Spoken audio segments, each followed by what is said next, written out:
नमस्कार, मैं हूं रत्ना और आप देख रहे हैं ए न्यूज़ टुडे।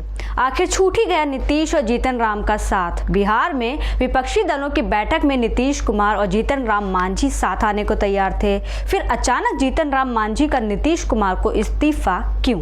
नीतीश कुमार और जीतन राम मांझी के रास्ते क्यों हो गए अलग? बता दें, मांझी के बेटे संतोष सुमन ने नीतीश कैबिनेट से इस्तीफा दे दिया है, जिसके बाद नीतीश कुमार ने मांझी पर बड़ा हमला बोला और कहा कि वो बीजेपी वालों से मिलते जा रहे थे। तो हम लोग फिर अलग हो गए।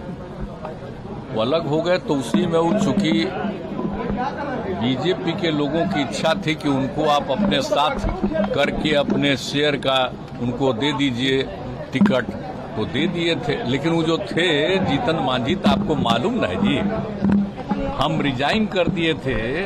आपको याद है ना 14 की कहानी, लोकसभा के चुनाव के बाद, और हमने अपनी जगह उस व्यक्ति को बना दिया। अब वो अभी क्या बोलते रहते हैं उनको नहीं पता है। पार्टी का कोई नहीं चाह रहा था कि आप छोड़िए, तो हम छोड़ के उस आदमी को कोई दूसरा नहीं नाम दिया था। हमने इसलिए सोचा कि हम हटेंगे तो हम एक शेड्यूल कास्ट को बनाएंगे, तो ये हम कर दिए थे। और उसका तो उनका ठीक रूप नहीं था, तो 2 ही महीना के बाद पार्टी का लोग, तो हम शुरू में नहीं माने, बाद में हम स्वीकार कर लिए कि कई लोगों को हटा दिया, तो फिर हम लोग आ गए इधर। अब बाद में फिर जब ये आए तो कहे कि रहेंगे, तो हमने कहा कि भाई इतना ज्यादा आप लोगों का काम किया, तो अभी मीटिंग होने वाली है हम लोगों की, आप जानते हैं ना, विरोधी दलों की। यहाँ पर वो जब थे तो वो भी चाहते थे कि वो मीटिंगवा में हम रहें। तो एक बात सबको मालूम था कि जहां कहीं भी वो बीजेपी के लोगों से मिल रहे थे, आप मिल करके फिर हमारे यहाँ भी आकर के कहते थे ये हुआ, तो हम तो जान ही रहे थे सब बात। तो हमने एक बार कह दिया, और जब मेरे पास मिलने आए तब भी हमने कह दिया कि या तो आपको इतना ज्यादा हमने बनाया, कोई दूसरा नहीं बनाया, या तो अपनी पार्टी को मर्ज करिए, और नहीं तो अलग होना है तो अलग हो जाइए।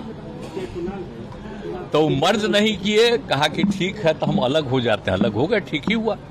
तो उसी का देखिए जरूरी था। आपको बता दें, मांझी एक वक्त पर नीतीश के काफी करीबी और भरोसेमंद इंसान हुआ करते थे। एक वक्त था जब नीतीश कुमार ने जीतन राम मांझी की राजनीतिक प्रभाव को देखते हुए उन्हें अपनी कुर्सी पर बैठा दिया था। कहा जाता है कि नीतीश कुमार ने उन्हें फोन कर सीएम आवास पर बुलाया था। वहां पहुंचने के बाद मांझी एक कोने में कुर्सी पर बैठ गए। तभी नीतीश कुमार ने कहा, अरे यहाँ मेरी कुर्सी पर बैठिए, ये घर अब आपका है। ये सुनकर मांझी चौंक गए। उन्हें समझ नहीं आ रहा था कि ये हो क्या रहा है। इसके बाद जीतन राम मांझी ने मुख्यमंत्री पद की शपथ ली, लेकिन अब नीतीश कुमार ने अपने इस महागठबंधन से मांझी को बाहर का रास्ता दिखा दिया है। मांझी ने नीतीश कुमार के बयान पर जवाब देते हुए कहा कि क्या उनके पास कोई प्रमाण है कि वो बीजेपी से मिलते थे? क्या उन्होंने कभी बीजेपी के साथ मिलकर सरकार नहीं बनाई? सीधे हमने यही कहा कि भाई हम कोर कमेटी की बैठक बुलाए हुए थे और अपने बहुत से साथियों से दूरभाष पर संपर्क किया। हमारा कार्यकर्ता कोई भी तैयार मर्जर के पक्ष में नहीं है। मर्जर के अलावे जो बात कही हम मानने को तैयार हैं, लेकिन मर्ज नहीं करें। तब कहेंगे कि तो उस दिन तो आप सुनिए लिए थे कि मर्ज नहीं कीजिए तो बाहर जाइए। कहा कि हम बाहर जाने को तैयार हैं।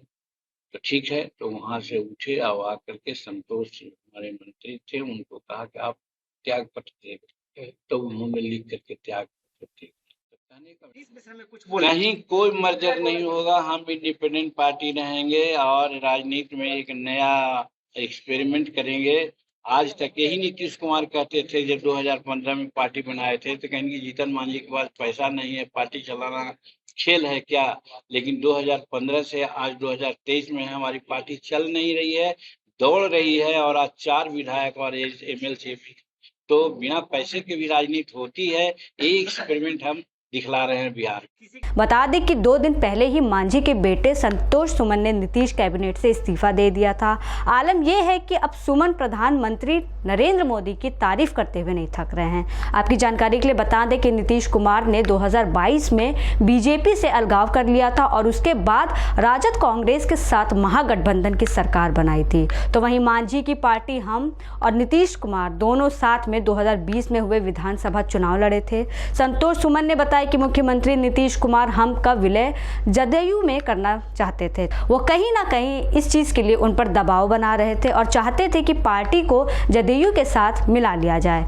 अब तो साफ साफ दिख रहा है कि इन दोनों का गठबंधन टूट चुका है। संतोष सुमन का इस्तीफा स्वीकार करने के बाद ही नीतीश ने जदयू कोर्ट से रत्नेश सादा को नया मंत्री भी बना दिया। सिर्फ यही नहीं, हिंदुस्तानी आवाम मोर्चा के प्रमुख जीतन राम मांझी को भेदिया बताकर बड़ा हमला भी बोला है।